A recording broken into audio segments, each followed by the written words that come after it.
kalinisan at pag-aatubili ng malaking halumilo ay lahat ng mga paraan. Hindi ito gaano gagawa ng malaking epekto sa pangangailangan.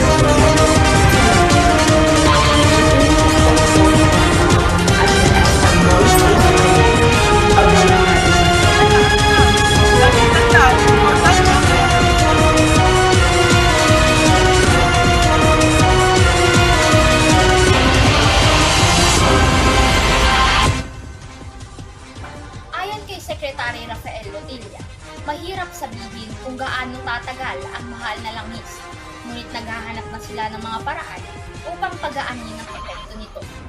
Sa sektor ng enerhiya, halimbawa, isa sa ginagawa ng DOE ay ang pagbabawas ng mga buwis na binabayaran ng mga kumpanyang nagbebenta ng kuryente na imported na coal na ginagamit nilang panggatong.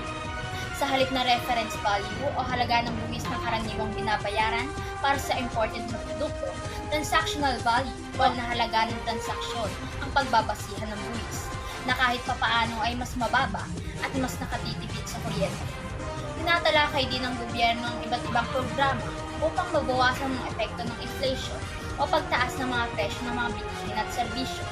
Panawagan ng ibang mga grupo na suspendihin ang excise tax, ngunit ayon sa DOE, hindi ito ganun kadali. Mga excise tax ay pinapataw sa mga imported na produkto, petrolyo, na mayroong pambansang kita na 140 billion pesos.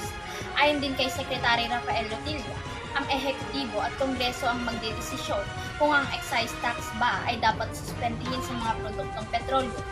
Makatutulong rin ang supply ng langis na posibleng makuha sa Cadao Oil Field sa Palawan. Ngunit ayon sa DOE, hindi ito gaanong gagawa ng malaking epekto sa pangangailangan ng supply ng langis ng Pilipinas. Ngunit kung ito'y magpapatuloy, makikita ang pag-unlad ng mga ibang kontrakta ng serbisyo sa bansa.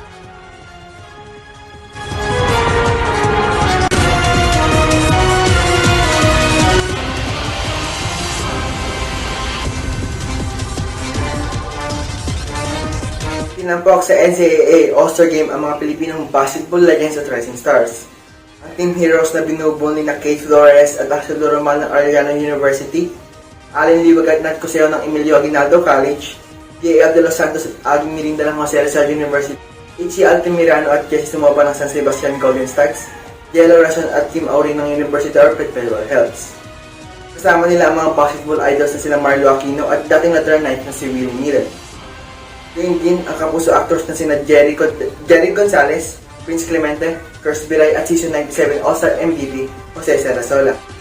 Masaya si Jerry Gonzalez sa kanyang unang All-Star Game.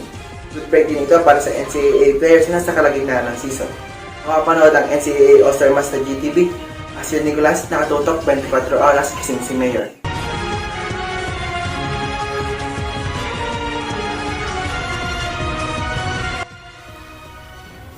Sa 194.6 billion piso na iminungkahi ng Department of Social Welfare and Development para sa susunod na taon, higit sa kalahati na 115.6 billion piso ay para sa 4-Piece Program o Pantawid Pamilyang Pilipino Program, isang conditional cash transfer program na nagsisilbi sa kasalukuyang 4.2 milyong kabahayan.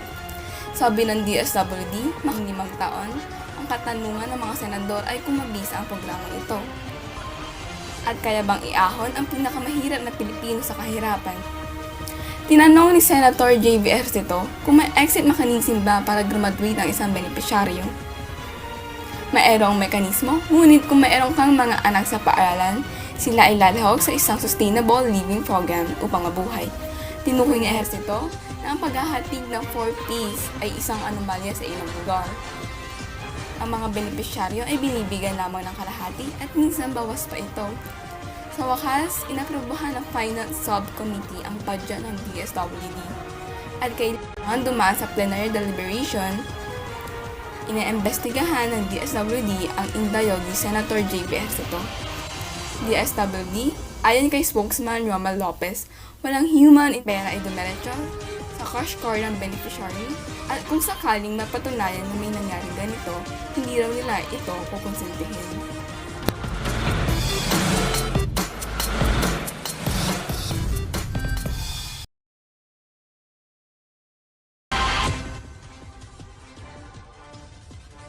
Magandang umaga mga kapuso. Ako ang inyong Ate Ella na magbibigay sa inyo ng trivia sa likod ng mga trending na balita. May mga kakaibang ibon na nakitang palipad-lipad sa ibang bahagi ng Metro Manila. Pero may ilan na nagsasabi na mga ito raw ay peste. Ang mga nakawala sa hawla ang mga nakitang ibon na palipad-lipad sa iba't ibang bahagi ng Metro Manila. Ang mga naturang ibon ay uri ng Asiatic parrot na kung tawaging Indian ring-necked parakeet. Ang mga Indian ring-necked parakeet naman ay tinuturing peste ng mga magsasaka sa kanilang mga natural range. Ang kanilang ingay ay nakaka-istorbo rin sa mga taong malapit sa park at maaari rin silang makasira ng mga puno. Ang Indian ring-necked parakeet ay mayroong green na kulay at red beak at tumatayo ng 43 centimeters. Ang mga males nito ay may black and pink na collar at ang mga females naman ay wala. Para malaman ang trivia sa likod ng viral na balita, i-tweet at i-comment lang ang hashtag Ate Ella ano na. Laging tandaan, importante ang may alam. Ako po si Ate Ella at sagot ko 24 oras.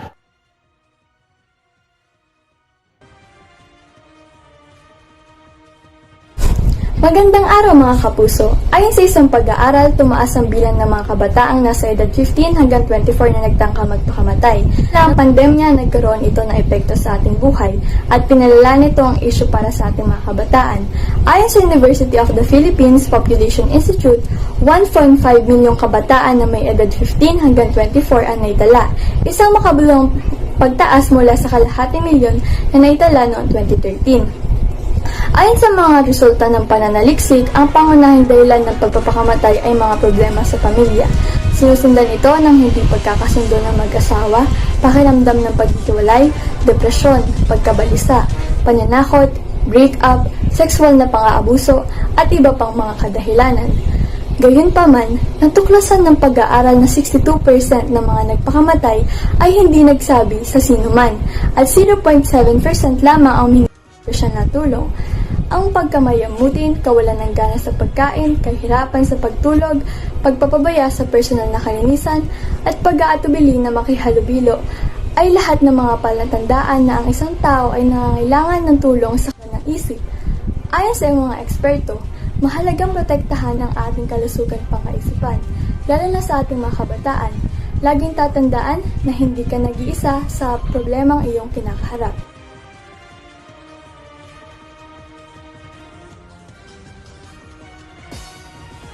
Magandang buhay mga katao. Welcome sa Chicas Stud.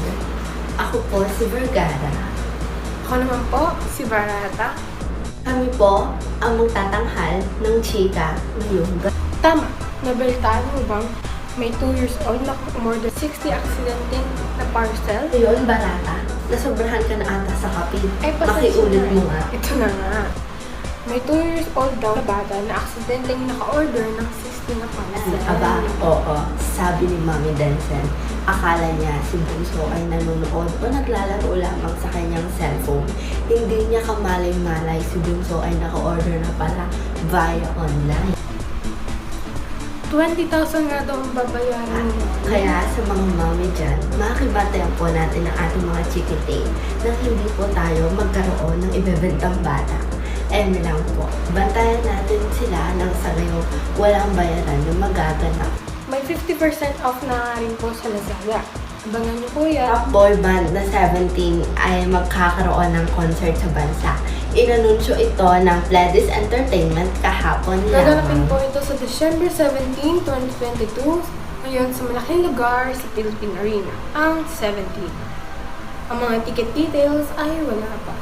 Carats are still on a high from the K-pop groups Be The Sun concert held on October 8 and 9, 2022 at the SM Mall of Asia Arena. Abangan natin ito mga kapuso. Maghandang makipagsiksikan, tulakan sa pagkuha ng ticket at himatayin para sa ating mga opa. Ayun lang ang chika this Monday night. Ako po si Barata. Si Vergara.